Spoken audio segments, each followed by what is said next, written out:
분위기 좋습니다. 안녕하세요. 네, EBS에서 한국사 강의하고 있는 유성환입니다. 네, 좋아요.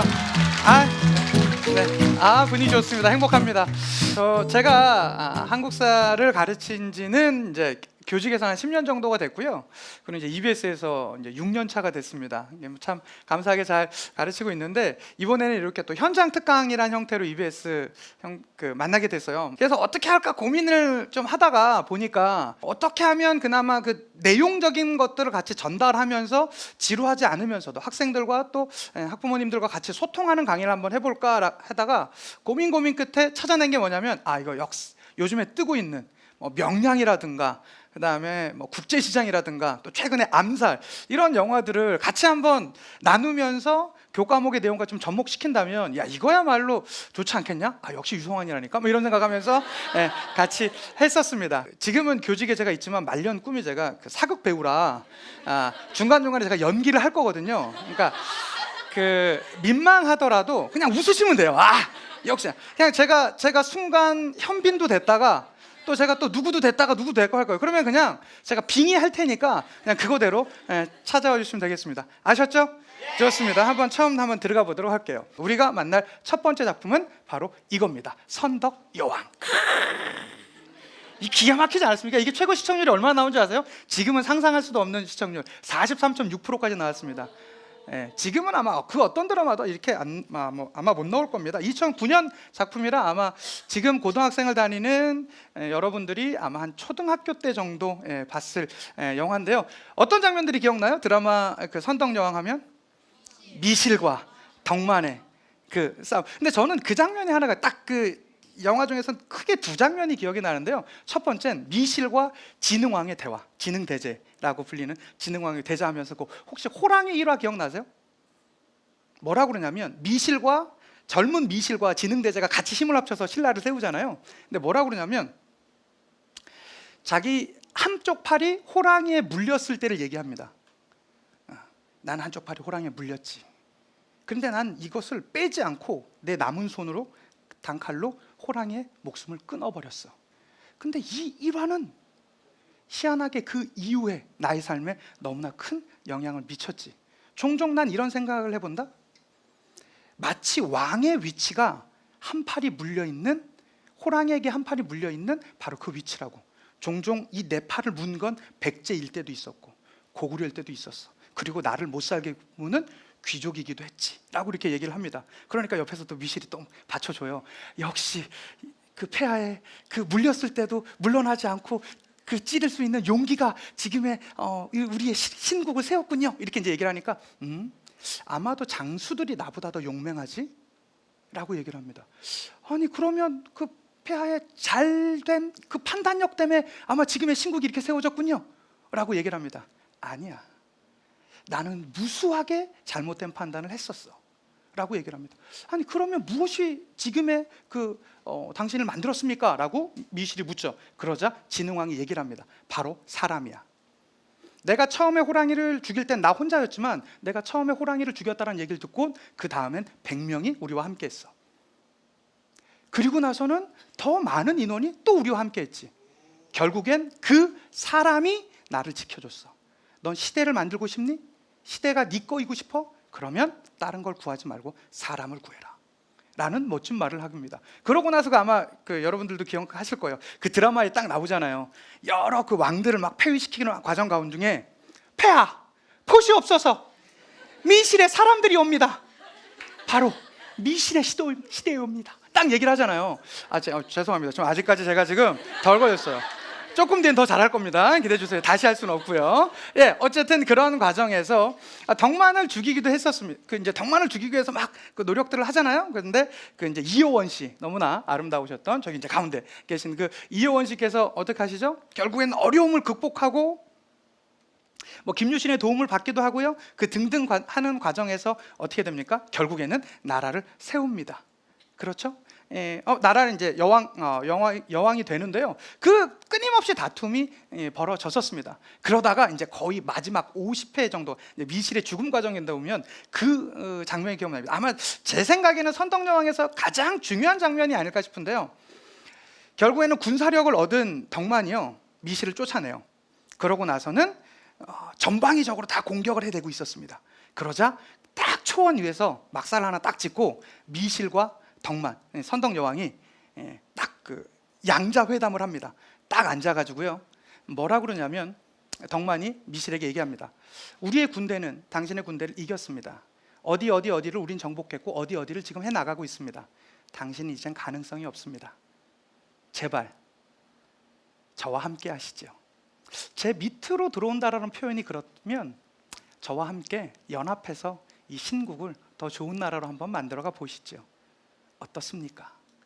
말투는 상당히 부드러웠지만 뭡니까? 최후 통첩입니다. 너 지금 내 말 안 들으면 죽을 거야. 내 군대가 지금 널 노리고 있어 라는 것이죠. 그러자 그 위협적인 말에 갑자기 미실은요, 뜬금없는 질문을 던집니다. 혹시 공주는 사다함성, 속함성 등등을 아시오? 라고 묻습니다. 그러니까 정말 선덕여왕은 얘기를 하죠. 아니 그거야 우리 신라의 최북단, 최서단의 북경선들 아닙니까? 라고 얘기를 합니다. 그러자 미실은요, 아니야. 그건 그런 교과서적인 답변으로 될 게 아니라는 거죠. 나는 그곳에 내 젊음을 바쳤어. 지능대제와 내 사랑하는 병사들과 함께 끊임없이 싸우다가 그 병사들의 시신도 수습하지 못한 과정에서 지켜냈었던 바로 그 국경선이야. 내가 신라고 신라가 곧 나야. 나는 사다함을 사랑하는 마음으로 신국을 사랑했다. 그런데 내가 네 밑으로 들어가라고? 말도 안 된다. 넌 연모를 나눌 수 있더냐? 가라 라고 얘기를 하죠. 멋집니다. 내가 신라고 신라가 난데 내가 이걸 너랑 나눌 수 있겠냐고 묻는 것이죠. 그러자 시간이 지났습니다. 그런데요, 전방에서 군대가 빠져요. 군대가 빠지니 뭐라고 합니까? 그 정웅인 씨로 나오는데요, 당시 드라마 중에 옛날 생각을 한번 해보십시오. 누님 이제 됐어요 이러면서 이제 나오는 애가 있었습니다. 정웅인 씨가 나왔고, 당시에는 거기서 미생으로 나왔는데요, 미생이 누님 이제 됐어요, 전방에 속함성에 있는 부대가 빠져서 우리를 도와준대요, 이제 됐어요 라고 얘기를 합니다. 그런데 그 말을 듣고 미실은 충격에 빠집니다. 왜요? 내가 신라고 신라가 나라고 했죠. 그런데 전방의 부대가 빠져서 누굴 도와주겠다고 왔습니까? 나를 도와주겠다고 온 거죠. 그럼 어떻게 되겠습니까? 그 전방은 다른 나라한테 무너질 겁니다. 이 작은 싸움은 이길 수 있을지 몰라도 다른 나라한테 신라는 먹힐 수가 있겠죠. 그러자 그 말을 듣고 미실은 표정이 딱 바뀝니다. 그런데 뭐라고 하죠? 이제 그만할래요. 제가 마지막 영을 내리겠습니다.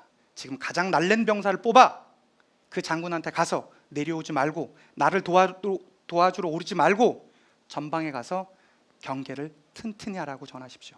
이게 제 마지막 영입니다. 그러니까 그가 신라였던 것이죠. 그래서 사실은 그 보고를 듣고요, 선덕여왕은 그렇게 생각합니다. 전방에서 부대를 빠진다는 얘기를 듣고 다른 참모들은 긴장하자 선덕여왕은 그렇게 얘기를 해요. 아니 미실은 그걸 받지 않을 거야. 왜? 그가 신라고 신라가 그이기 때문입니다. 그렇게 세워졌었던. 근데 여기에서 제가 좀 팩트를 좀 구분해 드리면요, 사실 미실이라는 인물이 실제 인물일까요? 아닐까요?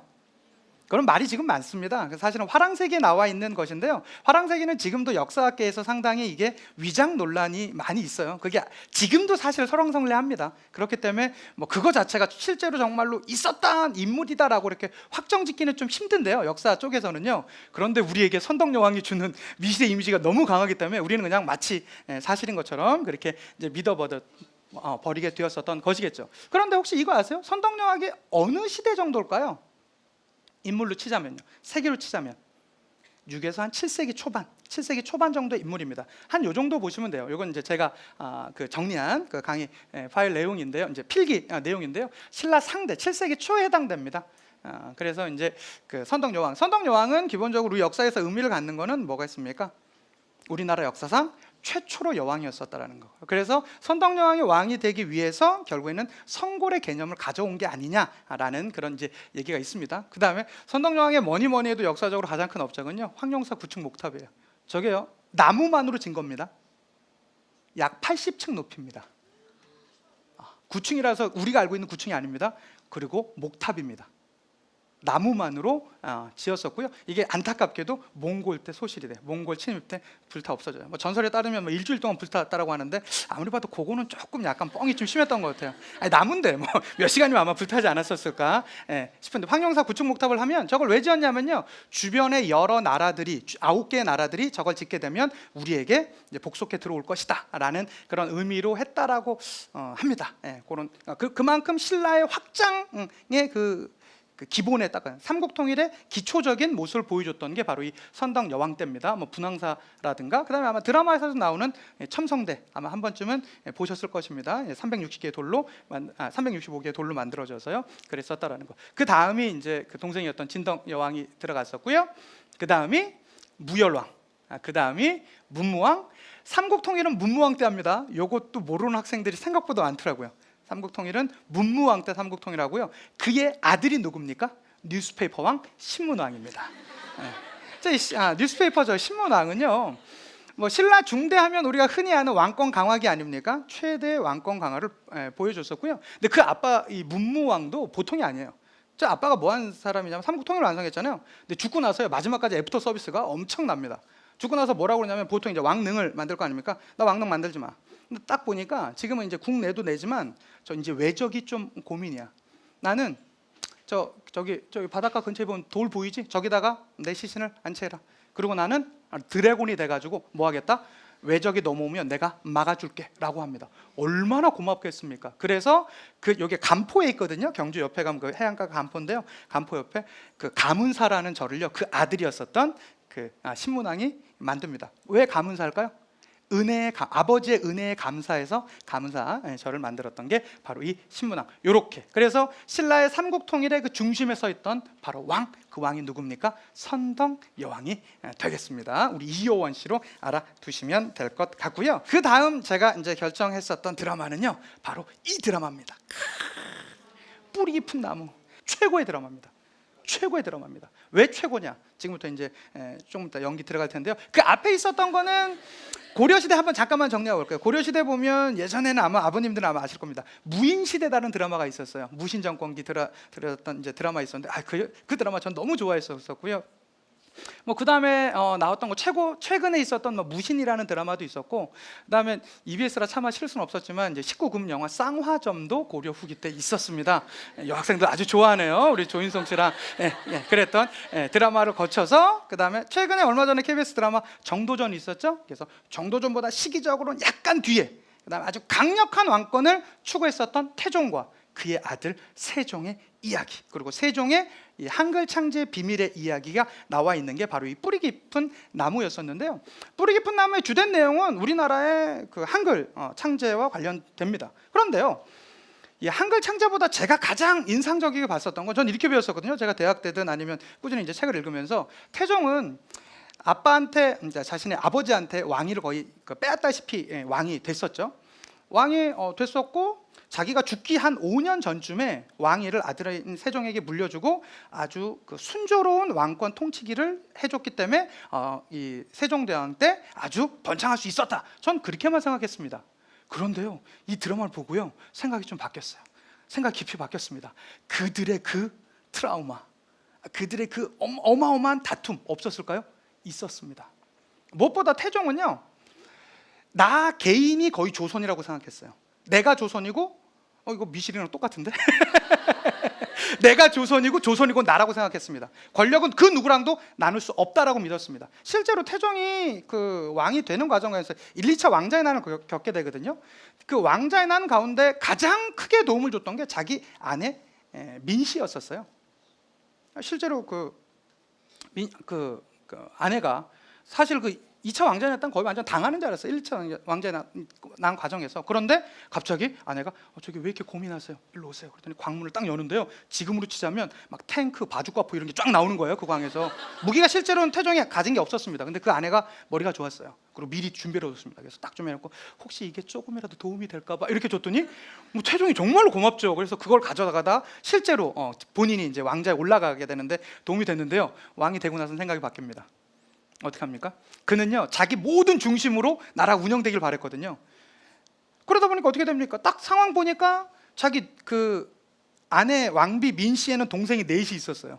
민무실, 민무휴, 민무질 이런 애들 쭉 넷이 있었는데 자기 결국엔 자기 누나 때문에 지금 왕이 왕 된 거 아니에요? 그럼 걔네가 어떻게 할까요? 매형 나 저 자리 이런 식으로 이제 가져갈 거예요. 실제로 아마 그랬을 겁니다. 그러니까 이제 어떻게 합니까? 실제로 그 처남 넷을 전부 다 죽입니다. 전부 다 죽입니다. 그리고 자신과 같이 있었던 개국공신과 관련돼 있던 사람들이 있었죠? 전부 다 죽입니다. 정말로 잔인했습니다. 그리고 실제로 아내랑은 거의 말도 사이가 엄청 어마어마하게 틀어져요. 왜냐면 동생 넷을 다 죽이니까 할 말이 없죠. 그러니까 그는 그렇게 생각했습니다. 그게 국가를 사랑하는 거라고 생각했어요. 그게 자신이 할 수 있는 최고의 역사에 도움을 주는 길이라고 했습니다. 그러니까 얼마나 외롭고 슬펐겠어요. 아내랑 말도 거의 못해요. 말년에는 그 모든 사람들은 다 자기를 두려워하게 되었던 바로 그 인물 태종이었습니다. 근데 이제 태종이 이럴 걸 다 잃었어요. 그러고 나서 이제 딱 죽어가는데 하나 걱정이 되는 게 있어요. 이 세종이 워낙에 공부를 열심히 하고 참 성적은 괜찮은데 문제는 좀 약해 보여. 그리고 이미 장가도 보냈거든요.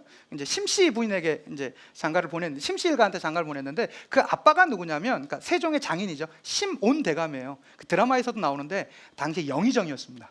최고의 권력가. 그리고 성정이 너무 좋아요. 성품도 좋아요. 그런데 태종은 그렇게 생각했죠. 사람의 성품 믿을 게 없다. 오직 권력이 믿을 거다라고 생각합니다. 그래서 어떻게 합니까? 심온대감을 꼬투리를 잡아서 죽여버립니다. 그러니까 오지랖이 어마어마하게 넓었던 거야. 자기 외가, 실제로는 그 권력의 중심이 언제나 외가거든요. 외가나 처가 이렇게 되는데 자기의 처가를 딱 하고 나니까 이제는 어떻게 됩니까? 외가가 좀 그 이제 사돈댁이죠. 사돈댁이 걱정이 되는 거예요. 그래서 어떻게 합니까? 전부 다 죽여버립니다. 그 과정 가운데서 이 뿌리 깊은 나무가 시작하죠. 그러자 자기 아버지를 잃게 될 그 중전이 세종한테 와서 따지죠. 뭐라고 따집니까? 도대체 뭘 하고 계십니까? 마방질 막 하고 있었거든요. 세종이 머리를 복잡하면 이렇게 퍼즐 맞추기 이런 것들 하고 있었나 봐요. 그러니까 내 아빠가 죽어가는데, 내 지금 가문이 완전 멸문지화 돼가고 있는데 당신 여기서 그거 하고 있냐? 지금 말로 치면 퍼즐 맞추기 하고 있냐? 너무 답답하다 이 소리죠. 화가 난다. 자기는 그 얘기를 합니다. 그러자 세종은 얘기를 합니다. 제가 뭘 할 수 있다고 생각하십니까? 라고 말을 합니다. 이러고 이제 나가버려요. 그러자 세종은 그렇게 생각합니다. 내가 왕인데 내 처가가 완전 멸문지화되는 걸 그냥 지켜만 보게 돼요. 아버지는 아주 자기가 원했던 대로 꼬투리를 딱 잡아서 완전히 그 집안을 다 완전 다 수대가 만들고 있고요. 자, 그 과정 가운데서 세종은 이래 이러면서 딱 가고 있는데 그때 누가 나오냐면 똘빠기가 나옵니다. 장혁의 아역 나오죠. 장혁 아역 똘빠기가 나와가지고 막 이제 얘기들을 막 하게 됩니다. 막 이제 그 하옥이 이렇게 그 파옥이 돼서요, 옥이 부서지게 돼서 막 이제 도망쳐 나오는데 순간적으로 세종은 그 판단이 듭니다. 야, 내가 내 처가도 못 살리고 내가 할 수 있는 게 아무것도 없지만 저 선량한 저 아이 하나는 살려야 되겠다라고 생각이 듭니다. 그러자 그 아이를 딱 데리고 가는데요. 왕을 보자마자 그 꼬마 똘박이는요, 왕이 자기를 죽인다고 생각했거든요. 자기 아빠를 죽인다고 생각했거든요. 막 보자마자 왕한테 그 조그마한 녀석이 막 씩씩거리면 왕한테 덤빕니다. 그러자 그 옆엔 누가 있어요? 조진웅 씨, 최고의 조선시대 제1검 조등육 씨가 등에서 퉁 쳤고 이 자식이, 그러면서 이제 딱 데리고 이제 딱 다시 그쪽에 병사들한테 넘기려고 하니까 뭐라고 합니까? 세종이 살려주게라고 얘기합니다. 그러자 아니 전하 이러시면 안 됩니다. 이거 상왕께서 하시면 살려줘. 내가 지금 살려줄 수 있는 유일한 아이다 라고 얘기를 해요. 그러자 그 아이를 이제 어떤 창고 같은데 이제 딱 놔주고 탁 나가려는데 그 뒤에 누가 있습니까? 태종이 있는 거예요. 주상! 이러면서 딱 버티고 있습니다. 백윤식 씨였는데요. 거기서 주상! 그러자 딱 이제 무효과 세종은 딱 걸렸잖아요. 살려주려다가 결국에는 어쨌든 국가의 죄를 저지른 집단인데 그걸 이제 살려주려다 딱 걸리니까 딱 이제 어깨가 쭉 펴져서 있었습니다. 그러자 저기 쫙 뒤에 수많은 군사를 거느린 태종이 와서 주상! 지금 뭐 하는 게요? 빨리 국가의 죄인을 내놓으시오! 라고 얘기를 하죠. 그러자 세종이 얘기를 합니다. 아직 어린 아이옵니다. 아무것도 모르는 순진한 아이옵니다. 제발 살려주시지요 라고 얘기를 해요. 아버지한테 처음으로 저항합니다. 그러자 넌 그게 문제야. 왜 이렇게 약해? 빨리 내놔. 내 병사를 상하게 한 대역죄인이다 라고 얘기를 합니다. 그러자 이 정도 되면 이제 세종은 물러설 줄 알았는데요, 세종이 이때 버팅깁니다. 다시 한번 말씀드리겠습니다. 아무것도 모르는 순진한 아이옵니다. 살려주십시오 라고 얘기를 합니다. 그러자 태종은요, 태종이 지겠습니까? 하하! 뭐 하는 게냐? 딱 이 장군들한테 얘기를 하죠. 그러니까 장군들이 딱 움직이려고 하는데 그때 세종이 갖고 있던 칼을요 싹 던집니다. 그러자 드라마니까 그랬겠죠. 그 칼이 숭숭숭숭 하더니 태종 옆에 딱 꽂히는 거예요. 그러자 얘기를 합니다. 여기죠? 네. 절 베고 가시지요 얘기를 합니다. 저 아이를 하나 살리기 위해서 아버지한테 칼을 던져주면서 날 베고 가래요. 날 베야 저 아이를 데려갈 수 있대요. 그러자 어떡합니까? 백윤식 씨니까 살을 딱 빼갖고 태종이 목에 탁 갖다 댑니다. 그러면서 이제 그 드라마상에서 그래 숭숭숭숭 하면 딱 갖다 대죠. 그러면서 날 기만하는 게냐? 내가 배라면 못 뺄지 알고? 딱 얘기를 하죠. 그러자 옆에 있던 무율에게 명령을 합니다. 무율은 명을 받들게! 딱 얘기를 하죠. 만약에 넌 주상이 시해를 당한다면 그 시해범을 반드시 죽여야 할 것이니라. 사사로이는 아버지이나 국왕을 죽인 대역죄인이니라 얘기를 하죠. 누구런가요? 지금 아빠가 나 죽이면 네 칼로 지금 상황 죽여 이 소리잖아요. 그러자 무율이요 잠깐 고민에 빠져요. 그러더니 하더니 갑자기 칼을 싹 빼더니 싹싹싹싹 무인들이 한 딱 그 있잖아요. 칼 쏘면서 싹싹 하더니 무사무율 명을 받들겠습니다. 딱 얘기를 하죠. 뭐 하는 거예요? 그러면 아버지가 나 죽이면 내 이 조선 제일검인 이 무율이 당신 죽일 거예요. 이 소리 하고 있는 거잖아요. 그러자 딱 세종이 얘기합니다. 아버님, 무율을 저에게 주시면서 하셨던 말씀 기억하십니까? 능히 무인 100을 당해낼 수 있는 조선 제일검인이라 얘기를 하죠. 그러자 태종이 갖고 있던 칼을요 싹 걷어냅니다. 그러더니 마지막 한마디를 합니다. 감당할 수 있겠소? 그러더니 가버려요.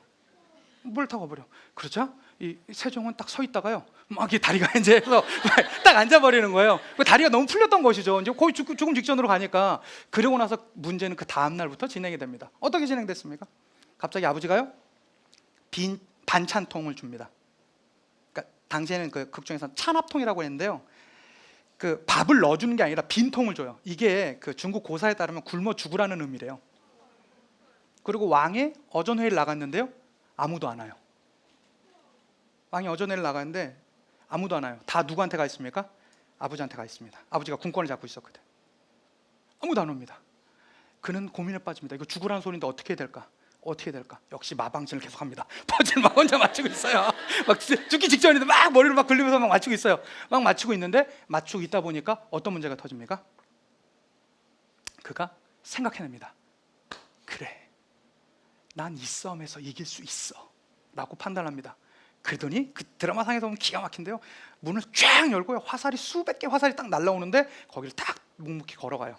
그러더니 갑자기 무릎을 턱 꿇습니다. 그러더니 아버님, 저는 불효하였으며 불충하였으며 정말로 대역죄인이옵니다.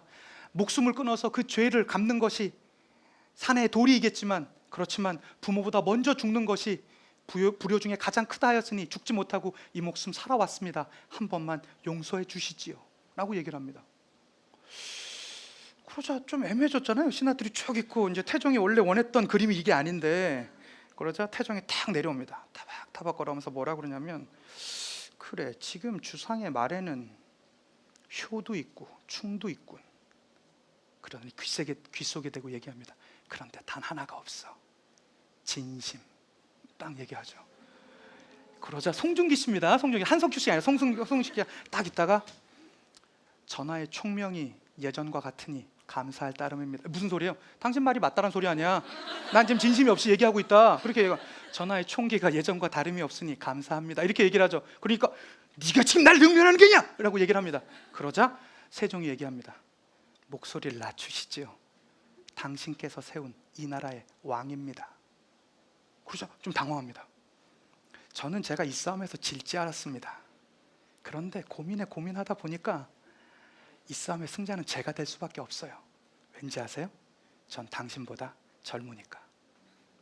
그리고 그 나라를 내가 받게 되면 전 당신처럼 너무나 힘에 의한 통치가 아니라 그들을 설득시키고 타협하며 신권과 왕권을 조화시키는 나라를 이루어갈 겁니다 라고 얘기를 합니다.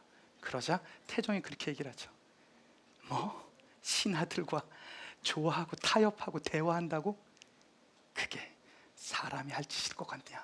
라고 하고 나가버립니다. 그래서 어쨌든 그 장면에선 세종이 용서를 받아요. 그러고 나서 몇 년 뒤에 죽습니다. 이제 임종이 5년 정도 같이 했거든요. 태종과 세종이요. 사실은 우리가 알고 있는 그 세종의 사군 육진의 개척이라든가 쓰시마섬 정벌 이런 거 다 세종 업적으로 알고 있습니다. 교과서는 그렇게 나와 있는데요. 그때 사실은 그 뒤에 주인공이 누구였습니까? 태종이었습니다. 예, 같이 할 때였었어요. 그래서 태종, 그러니까 세종 초기에 그랬는데 딱 5년 뒤에 죽죠. 그 드라마에 제가 가장 멋있는 장면 1순위입니다. 딱 죽기 전에 태종이 세종을 부릅니다. 주상을 오게 하래, 오게 하게. 딱 와요. 그러자 전하 제발 건강하십시오 이렇게 얘기하니까 아니야 난 이제 곧 갈 거겠다. 그런데 주상 그 생각엔 변함이 없소? 라고 묻죠. 뭐라는 거예요? 강력한 힘에 의한 통치가 아니라 그들과 신하들과 대화하고 타협하고 협의하는 그런 정치를 할 자신이 있냐라고 묻죠. 그러니까 마지막까지는 전 저주하고 갈 줄 알았거든요. 그러니까 예, 제 생각엔 변함이 없습니다 라고 세종이 얘기를 하죠. 그러자 갑자기 누워있던 태종이요, 세종이 멱살 딱 잡습니다. 반드시 해내거라. 그리고 나이 이방원의 최고의 업적이 바로 너를 왕세웠다라는 것을 역사가 증명하게 해줘. 반드시 해내 라고 딱 죽어버려요. 전 그 장면 보면서 그 역사의 이면이란 건 바로 그런 거구나. 실제로 그런 마음이었겠구나. 아마 태종은 그렇게 생각했을 겁니다. 자기가 한창 때였으면요 아마 아들도 갈아버렸을 거예요. 실제입니다. 왜 그러냐면 그는 뭐 못할 게 없었던 사람이기 때문에 그랬을 겁니다. 그렇지만 그가 노쇠하게 되었었고 아들이 너무나 완강하게 그 뜻을 갖고 있자 그것을 마지막에 인정해주고 갔습니다. 그런데 참 태종의 그 예언대로 어떻게 됐습니까? 우리나라 최고의 국왕 세종대왕이 나오게 됐던 게 그 배경 가운데 있었던 것이죠. 그리고 나서 세종은 어떻게 되었습니까? 뭐 이제 특히 15세기의 민족문화 융화에 민족문화 발달에 가장 크게 기여했습니다. 집현전에서 한글을 창제했었고요. 정말로 감사하지 않습니까? 이게 여러분 다 한자였다고 생각해 보십시오. 네, 그러니까요. 그리고 뭐 칠정사이나 칠곡이 자경로 같은 거 있었고요. 그다음에 영토 문제, 그다음에 무엇보다 저 왕도 정치, 재상을 중심으로 하는 왕권과 신권의 조화를 이렇게 되면서 우리 조선 전기 최고의 성군으로, 조선 전기뿐만 아니라 우리나라 역사상 가장 최고의 국왕으로 평가받고 있는 왕 바로 세종이었습니다. 그리고 그 앞에 태종의 업적도 잊으시면 안 됩니다. 그렇지만 개인의 삶은 얼마나 불행할까요? 불행했을까요? 그래서 저는 역사를 잘 배우는 친구들이 제가 행복하게 외상을 한다고 했었잖아요. 그거의 첫 번째 단계가 뭔지 아세요? 첫 번째 단계가 가족한테 잘하는 겁니다. 제가 역사를 배우면 배울수록 제가 그걸 느껴요. 가족한테 잘하는 거예요. 오늘 아침에 어머니한테 혹은 부모님한테 짜증내고 오신 분들 반성하십시오. 어쨌든 다음 장면입니다. 명량 전체 인구의 3분의 1 이상이 본 영화입니다. 그러니까 아마 이 자리에 오신 분들은 대부분 다 봤을 영화 바로 그 명량입니다. 극장 아니더라도 요새 또 계속 틀어주잖아요. 이제 한 1년 지나고 했으니까. 여기 보면 어떤 장면들 기억납니까? 혹시 기억에 남는 대사 있습니까? 마지막에 후세들이 잊으면 안 된다. 맞죠. 뭐 그것도 있었고요. 네, 한번 말씀해 주세요. 진에게는 아직 세척의 배가 있사옵니다. 세척에 의해서 12척입니다. 합치면 사시 되네요. 맞아요. 아주 좋은 답변이었습니다. 실제로 어떻게 되냐면 이 그 명량이란 배경은요 임진왜란 전체를 얘기한 게 아닙니다. 원래는 이렇게 돼요. 임진왜란은 크게 7년 전쟁이었거든요. 7년 전쟁이었습니다. 그래서 이수진 장군의 그 첫 번째 그 승리 해전이 뭐였냐면요 옥포 해전이에요. 요거 정도는 기억합시다. 이걸 제가 왜 강조하냐면 제가 군대 갔을 때 나름 사학과 출신이잖아요. 군대를 갔는데 그 무슨 군대에서 그 뭐 무슨 뭐 도전 골든벨 이거 뭐 비스무리한 걸 했어요. 그래서 뭘 맞추면 되는 건데 제가 진짜 그때 공부 되게 열심히 했거든요. 휴가 한번 가보겠다고. 1등이 무조건 휴가야. 다 외웠는데 거의 마지막 가서 이수진 장군의 첫 승리 해전을 묻더라고. 기억이 안 나는 거야. 그래서 제가 옥포를 못 썼어요. 그래서 제가 그때 2등을 했거든요. 1등만 휴가를 주는데 내가 그래갖고 평생 한이 됐어. 그래서 옥포 해전이 이수진 장군의 첫 해전 승리입니다. 꼭 기억해 두시고 초기에는 옥포, 당포, 한산도, 부산포에서 이제 큰 승리를 거뒀었습니다. 그러다가 휴전회담에 들어갔어요. 휴전을 한 2, 3년 정도, 한 3년 가까이 했었는데요. 그 휴전이 결렬됐습니다. 이거 되게 재밌어요. 휴전을 했는데 일본이 우리 측한테 요구한 게 뭔지 아세요? 조선 팔도라고 하죠. 그러면 팔도니까 반 나눠서 밑에 4개 도는 우리 일본한테 넘겨, 이런 걸로 해요. 좀 이상한 애들이죠. 그러더니 뭐라고 그러냐면 야, 여기서 끝나는 게 명나라 너네도 좋아졌으니까 명나라 공주 우리 도요토미 히데요시님의 첩으로 보내, 뭐 이런 거 했었어요. 명나라도 뭐야 이거 뭐 이렇게 이제 나오고 하니까 결국에 결렬될 수밖에 없었습니다. 결렬이 돼서 그 다음에 터졌던 바로 그 이제 해전이 7천량 해전이었는데요. 여기서 이제 그 원균 장군이 조금 이제 좀 해드셨어요. 그래서 결국에는 뭐 어쨌든 뭐 명령 가운데 했기 때문에 거의 우리나라 이제 배들이 완전히 이제 끝나게 되었었고요. 그리고 나서 이순신 장군의 컴백 무대가 바로 이 명량해전이었습니다. 명량해전은요 12척의 배밖에 없었다고 합니다. 근데 사실 사료에 따지면 12척에 한 척을 더 수리해서 썼다고 하더라고요. 그게 영화랑은 좀 다릅니다. 그래서 13척의 배라는 얘기도 있고요. 그래서 외선 몇 척이랑 붙었답니까? 330척, 12대 내지는 13대 330입니다. 이길 수가 없는 해전이죠.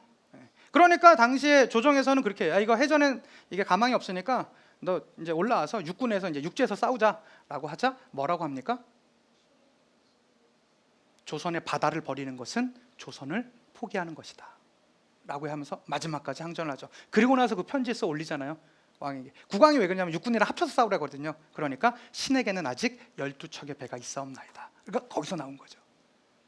그리고 나선 이제 승리를 하게 되는데요. 이 워낙에 뭐 큰 해전이기 때문에 이 너무나 그 해외적으로도 많이 알려져 있습니다. 당시에 그 러일 전쟁의 일본 최고의 그 제독을 도고 제독이라고 하거든요. 근데 그 이순신 장군이 해외에서도 상당히 유명해요. 그 이유 중에 하나가 뭐냐면 이 도고 제독이 그 러일 전쟁에서 이기고 나서 러시아 군대를 발틱 함대를 꺾거든요. 그들이. 그래서 당신 참 대단하다. 이 동양 최고의 해군 제독이 아니냐라고 이렇게 평가하니까 도고 제독이 뭐라고 합니까? 노. 혹시 순신이 들어봤어? 이러면서 이제 알려줘요. 그러면서 그때 이순신이야말로 최고의 지략가고 난 아직 그를 따라가려면 멀었다라고 하면서 이순신 누구냐라고 하면서 당시에 영국이라든가 뭐 그 일대에서 서방에서 이순신 장군의 그 명성이 다시 한번 나오게 되는 그러한 모습들이 있었습니다. 그리고 나서는 뭐 노량 해전에서 결국에는 이제 돌아가시게 되는 게 정설이죠. 근데 사실은 뭐 몇몇 주장하는 사람들에 따르면 노량해전 때 돌아가시지 않고 뭐 이제 외딴 곳에 가셔서 몇 년을 더 사셨다, 아니면 뭐 태백산에 들어가 사셨다라는 분도 계시고, 가장 어이없는 주장으로는 아직까지 살아계신다도 제가 들어봤습니다. 자기가 봤대요. 왜 그분이 어떤 의미에서 이순신 장군인지 모르겠는데 자기가 봤대. 뭐 할 말은 없습니다. 봤다니까 뭐 어디 산속에 가서 봤답니다. 그래서 그런 분들도 계셨습니다. 어쨌든 정설에 따르면 노량해전에서 돌아가신 걸로 나와 있고요. 임진왜란의 결과는 결국엔 어떻게 됩니까? 우리나라에 어마어마한 문화재들이 많이 손실을 보았습니다. 뭐 불국사, 경복궁 이때 불탔고요. 뭐 토지대장이나 호적대장 등도 있었고, 그리고 나서 나타났던 게 뭡니까? 여진족이 급성장합니다. 여진족이 말 그대로 급성장해요. 바로 요 배경은 뭐랑도 연결될까요? 바로 이 내용과도 연결이 됩니다. 이것도 대단한 드라마 아니에요. 이게 영화 아니에요.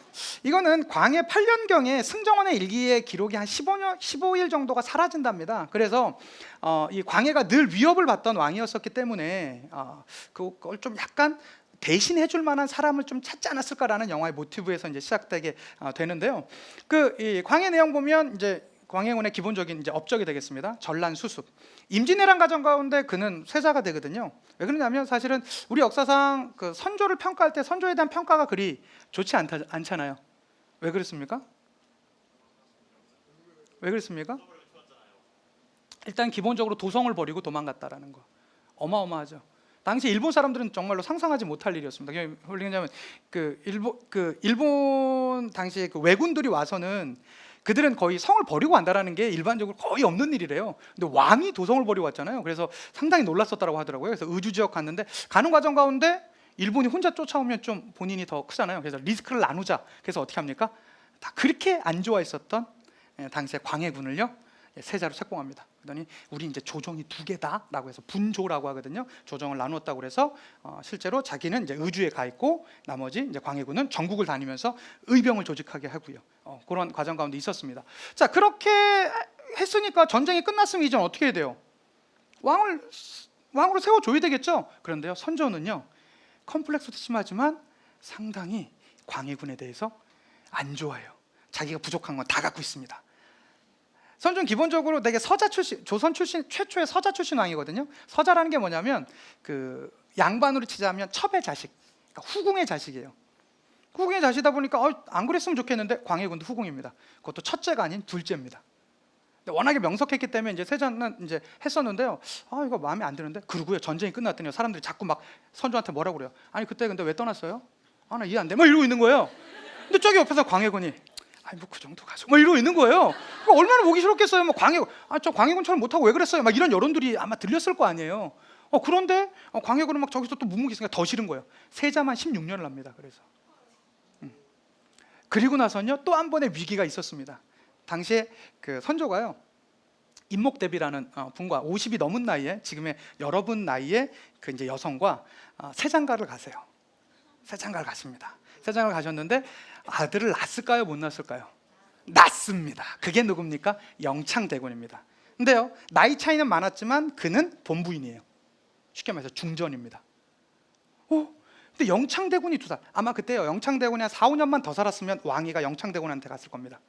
그런데 오래 버티지 못하고 영창대군이 2살 때 선조가 죽습니다. 그러니까 어쩔 수 없이 어쨌든 이제 그 왕위가 광해군에게 이제 넘어갔던 것이죠. 그러니까 광해군은 계속 하는 과정 가운데서 이 그 왕에 있는 과정 가운데서 끊임없이 이 정통성 문제에 대해서 공격을 많이 받아요. 그렇기 때문에 저 폐모살제라는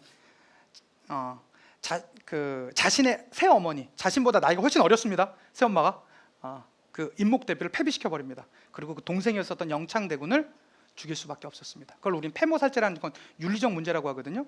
윤리적 문제뿐만 아니라 실제로 광해군을 얘기할 때 가장 크게 얘기하는 건 뭡니까? 실리적인 중립외교를 얘기합니다. 거기 그 드라마에 보면 잘 나와 있죠. 뭐라고 얘기합니까? 그 드라마래. 그 영화에 보면 그 내용 가운데 잘 나와 있습니다. 뭐라고 얘기합니까? 지금 명에서 후금이 막 갑자기 성장했다고 했잖아요. 제가 아까 후금이 막 성장을 해요. 그러니까 뭐라고 해요? 지금 명예 군사를 보내야 합니다. 이렇게 얘기하죠. 그러니까 딴 신하 쪽에선 지금 우리도 힘든데 어떻게 군사를 보냅니까? 허허! 우리가 오랑캐한테 당하는 일이 있더라도 명에 대한 은혜를 잊으면 안 되죠. 우리나라가 있는 건 명 때문입니다. 이렇게 얘기를 해요. 그러니까 갑자기 광해군이 좋소. 네, 명예 지원군을 보내지. 그렇지만 이 하나만은 얘기해야 되겠어. 우리가 그대들의 청에 군대는 보내지만 우리 병사들을 전방에 세우지 말고 안전한 곳에 위치해서 무사히 돌려보내달라고 꼭 얘기를 치러야 되겠소. 얘기하니까 강경파였었던 그 사람들이 전하! 그것은 예법에 어긋납니다! 라고 얘기하니까 광해군이 얘기를 하죠. 부끄러운 줄 아시오! 도대체 그대들이 말하는 사대가 뭐요? 사대 예가 뭐요? 난 그대들이 말하는 사대 예보다 2만 명의 내 백성들의 목숨이 10곱절, 100곱절 더 중요하오 라고 얘기를 합니다. 기가 막힌 거죠. 근데 결국엔 그것 때문에 쫓겨나요. 그 쫓겨나고 그 이후에 나오게 된 게 뭡니까? 병자호란입니다. 병자호란, 뭐 그 앞에 정묘호란도 있었고요. 병자호란으로 이어지는 거. 그다음에 또 하나 우리가 이제 광해군 하면 알아야 되는 게 바로 이 대동법입니다. 대동법. 대동법이 뭡니까? 세금을 쌀로 걷자라는 건데요. 실제로 당시 조선시대 세금은 어떤 것들이 있었죠? 하나만 있는 게 아니에요. 지금도 여러분도 세금 많이 내시잖아요. 내시나요? 당시에는요, 그렇죠. 공납이라는 특산물을 내는 것도 있었고요. 성인 남자, 16에서 60대 되는 성인 남자들은 가서 군대 같은 데 가서 이제 그 일을 하는 그런 것도 있었고요. 그다음에 그 땅에서 농사를 지면 내는 전세 같은 것도 있었습니다. 그런 것도 있었는데요. 중요한 건 가장 크게 부담되는 게 뭐냐면 공납이에요. 지역별 특산물. 제가 남양주 사니까요. 남양주에서는 배가 유명해요. 그러면 남양주에서 배 얼마 내라? 뭐 이런 게 있었다고 칩시다. 그런데요, 국가에서는 시간이 지나면서 이거를 바꿉니다. 특히 관리들이 이거를 좀 농간을 많이 부려요. 왜 그러냐면 배를 거둘 때 그냥 막 썩은 거 내고 이러면 안 되잖아요. 그래서 최소한의 검사를 한다고요. 근데 그 검사를 할 때 그들이 장난들을 많이 칩니다. 이거 배가 너무 작은데? 너무한데? 저기 이거 제가 농사진 것 중에 제일 큰데요? 아니야. 어떻게 주상에게 임금에게 들 건데 이렇게 작은 걸 할 수 있어? 이거 말고 네 머리통보다 큰 배를 갖고 와. 뭐 이렇게 된 거예요. 저기 세상에 그런 배가 어디 있습니까? 있어. 저기 우리 김 씨한테 가봐. 있어. 나랑 다 얘기돼. 있어. 라고 해요. 그럼 그들은 갑니다. 그래서 가서 저기요, 제 머리통만한 배가 있지. 돈 내고 가라고 합니다. 아니 한번 볼 필요는 없고 돈만 내고 가 이렇게 합니다. 그럼 원래 실제로 이제 배 값이 하나 10,000원이었다고 해봅시다. 얼마까지 받는지 아세요? 100만 원까지 받습니다. 약 100배까지 받았대요. 100배까지 받았대요. 근데 그 지역에서 나는 산물은 다행입니다. 갑자기 저기 막 남양주 지역에서 고등어 배치. 고등어는 어디서 나는 거야? 바다에서 나는 거잖아요. 고등어 내려. 그럼 어떻게 돼요? 또 누군가 장사치를 끼워야 되지 않습니까? 그렇게 되면서 이게요 어마어마하게 늘어납니다. 이 영화상에서 보면 그렇게 나오죠. 그 이문경 씨, 그 사월이랑 친해지잖아요. 그 광해 그거에. 그래서 이제 저녁에는 이렇게 먹다가 사월아. 그래 넌 어떻게 하다가 이곳까지 왔는 거? 라고 이제 이병헌이 이제 묻습니다. 그러죠. 예, 신의 아비는 산골에서 농사를 지었는데 그들이 갑자기 공납으로 전복을 바치라고 하였사옵니다. 아니 산골에서 전복을? 네. 그런데 전복을 구할 수 없자 장사치에게 그것을 하게 되었었고 고리에 빚을 지게 되었는데 그 빚은 빚을 또 지게 되었었고 결국에 우리 전답과 집은 전부 다 빼앗기게 되었으며 저와 제 동생 어미는 노비기로 팔리게 되었나이다 라고 얘기를 하죠. 그러자 이병헌이 그래 어미가 안 보고 싶으냐? 라고 묻죠. 생사만이라도 알 수 있었으면 원이 없겠나이다 이렇게. 내 이 왕노릇 끝나기 전에 반드시 만나게 해주겠다 이렇게 약속을 하죠. 그렇지만 그 약속은 지키지 못하고 결국에는 이제 영화상에서는 이제 죽어 갔던 그 심은경 씨에 대한 내용이 있었는데요. 결국에는 이 대동법이요 1608년 광해군이 제위한 지 얼마 안 돼서요 시행을 합니다. 그런데 여러분 그거 아세요? 이 단일한 법 하나가 전국적으로 확대 실시되는데 몇 년 걸리는지 아십니까? 정확히 100년이 걸립니다. 왜요? 쉽게 말하자면 그 공납을 뭘로 걷자라는 거야? 쌀로 걷자라는 거네요. 근데 쌀로 걷자라는 건 누구한테 하는 거냐면 집집마다 부과하던 것을 땅이 있는 부자들한테 세금 걷겠다는 것이었죠. 양반 지주들의 반대가 극심합니다. 그 법이요 단일한 법이 하나 시행되는데 무려 100년이 걸립니다. 그만큼 양반 지주들의 반대가 극심했음을 보여주는 것입니다. 자, 오늘의 그 1부 마지막 영화 바로 이 영림이라는 영화입니다. 정조는요 아마 이런 사람이 또 있을까 싶을 정도로 대단한 사람입니다. 일단 생긴 건 현빈입니다. 그리고 일단 왕족이에요. 예, 물론 아버지가 최근에 이제 또 사도라는 영화가 나온다라고 하죠. 이제 사도세자의 이제 아들이었었고요. 이제 할아버지가 영조 아닙니까?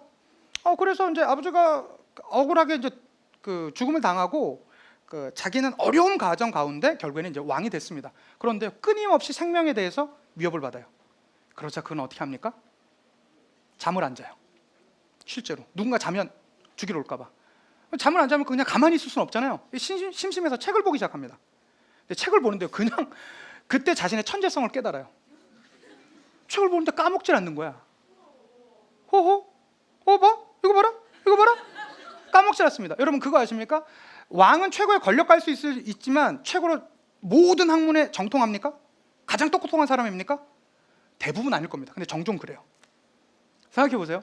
여기 새롭게 과거 시험이 된 학생들이 왔다 칩시다. 이 사람들이 어느 정도 된 거냐면요 3년마다 시험을 보는데 33명을 뽑아요. 그러니까 1년마다 전국 10등 애들을 뽑아 놓은 거예요. 그러니까 어마어마한 수재들이겠죠. 지금으로 치면 전국 10등이니까. 그런데요 그 중에서도 똘똘한 친구들을 뽑습니다. 자기 라인으로 뽑아요. 그다음에 자기가 숙제를 내줘요. 그리고 숙제 검사를 직접 합니다. 그런데 그 누구도 정조보다 학문이 앞서지 못합니다. 왜? 아니 밤새 읽잖아. 밤새 읽는데 까먹질 않는 거야. 그러니까 그만큼 영린이라는 이 말 뜻은 뭐냐면 용의 비늘이라는 겁니다. 용의 이 하나의 비늘이 거꾸로 난 게 있는데 이것은 용의 분노일 수도 있고 결국엔 용이라는 건 왕을 의미하잖아요. 왕을 상징하잖아요. 그래서 왕의 분노일 수도 있고 왕의 약점 그런 것들을 의미하는 것인데요.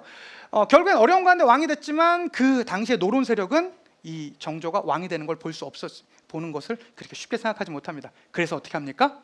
그를 죽이기 위해서 자객을 보내게 되었던 것이죠. 이러한 정조는요 무엇보다 이제 탕평책 실시하고요. 제가 아까 말씀드렸던 젊은 관료들을 뽑아서 했던 게 뭡니까? 이 초계 문신제. 그 다음에 늘 자신의 도서관이자 박물관 같은 게 있었거든요. 규장각 같은 게 있었고요. 늘 신변의 위협을 당하니까 했었던 게 뭐가 있습니까? 장용영이라는 자신만의 이 친위 부대를 만들었었다라고 하고요. 무엇보다 자신의 억울하게 죽은 자신의 아버지 사도세자의 묘를 원래 양주에 있었는데요. 당시에 조선 최고의 길지라고 하는 어디로요? 수원 지역으로 이장하는 과정 가운데 거기에 계획 도시를 건설했으니 그게 뭡니까? 지금의 수원 화성이죠. 특히 수원에서 온 친구들이나 수원 사는 친구들은, 강의를 듣고 있는 수원 친구들은 다시 한번 정조한테 감사하셔야 됩니다. 그 좋은 터가 여기서부터 이제 시작된 건데요. 이 영린이라는 드라마를 보면 그런 말이 나옵니다. 그런데 그 정조가요, 왜 그렇게 젊은 관료들을 뽑아서 하려고 했을까요? 이유는요, 바로 이게 있었습니다. 조선시대 패러다임을 보면 그런 게 있었어요. 내가 왕이 되잖아요. 어렸을 때 세자석을 받는다고 했잖아요. 그러면 나를 가르쳐준 사람은요, 평생 스승이에요. 평생 스승이에요. 내가 왕이 돼도 스승이에요. 그러니까 이 패러다임에서 벗어날 수가 없는 거예요.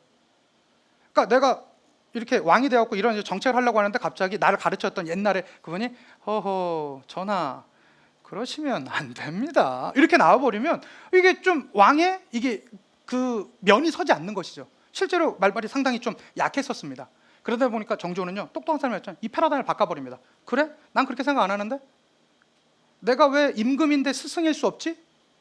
그래서 어떻게 합니까? 젊은 관료들을 뽑는 거예요. 영화에서 보면 그런 장면들이 나옵니다. 전하, 경연을 계속 하셔야 됩니다라는 말이에요. 경연이 뭐냐면 왕이 공부를 하거든요. 신하들한테 공부를 배우는 거예요. 그런데 나는 경연 안 하겠소 라고 얘기를 하니까, 전하, 배움을 멀리해서는 안 됩니다. 당연히 그건 임금의 덕목입니다. 그런데 왜 똑같은 말만 계속 반복하는 것이오? 나는 사실적인 걸 원하오. 이 실제적인 공부를 했으면 좋겠소 라고 하는데, 허허 그런 건 예법에 없사옵나이다. 역대 중국 왕들도 그런 적이 없습니다. 통촉하여 주시옵소서, 이렇게 이제 나오는 거예요. 그러자 얘기를 하죠. 그러면 그대들이 그렇게 중요하게 여기는 사서오경, 그 중에 중용 23장을 외우는 사람 있으면, 책을 보지 않고 외울 사람이 있으면 손 들어보시오 라고 얘기를 해요. 그러자 아무도 못 듭니다. 평생 그것을 달달 외워서 과거 시험 돼야 되는 사람들이었는데요, 단 한 명도 못 외워요. 그러자 자신을 따르고 있었던 내시한테, 당시에 이제 정재영 씨가 그 역할을 했는데요, 한번 외워보게 라고 얘기를 하죠. 이거는 여러분 제 이제 이번 강의 마지막 내용인데요, 한 번 정도 여러분의 마음에도 한번 새겨 주셨으면 좋겠습니다. 작은 일도 무시하지 않고 최선을 다해야 한다. 최선을 다하게 되면 정성스럽게 되고, 정성스럽게 되면 겉으로 드러나게 된다. 겉으로 드러나게 되면 이내 밝아지고, 밝아지게 되면 남을 감동시킨다. 감동시키게 되면 변화되고, 변화되면 생육된다. 그러니 오직 지극히 작은 것이라도 정성을 다하면 나와 세상을 바꿀 수 있다 라고 얘기를 합니다. 우리도 같이 그랬으면 좋겠습니다. 우리는 되게 큰 것만을 생각하잖아요. 뭐 했으면 이번 시험 잘 봤으면 좋겠고 수능 시험 더 잘 봤으면 좋겠다, 이런 생각들만 하는데요, 자, 그것을 해나가기 위해선 어떻게 되겠습니까? 첫 번째, 가장 작은 것에 더 충심을 다해 주신다면, 아마 정조도 그러지 않았을까 싶습니다. 그래서 이 조선 후기 최고의 명군, 바로 그 정조가 나오지 않았나 싶은데요, 그 말과 함께 이번 그 앞에 상 강의는 끝났으면 좋겠고요. 그 이후에 이제 암살로 대표되는 바로 우리 근현대사 파트로 들어갑니다. 자, 1강 강의는 여기까지만 하도록 하겠습니다. 감사합니다.